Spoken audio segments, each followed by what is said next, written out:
एउटा गल्ती हर पार गरिरहेको हुन्छौँ हामी कि जसलाई पाउन सक्दैनौँ उसकै लागि मरिहत्ते गरिरहेको हुन्छौँ, जो फर्केर आउने सम्भावना नै छैन अनि उसैको पर्खाइमा बसिरहन्छौँ।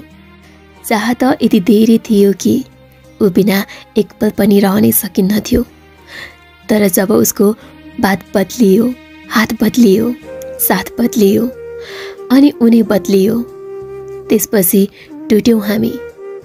सँगै जीवन कटाउने कसम त उसले पनि खाएकै थियो, कहिले साथ नछोड्ने पासा त मैले पनि गरेकै थिएँ। फेरि त्यस्तो के भयो? त्यो सब छुट्यो कहीँ, बस याद मात्रै रह्यो।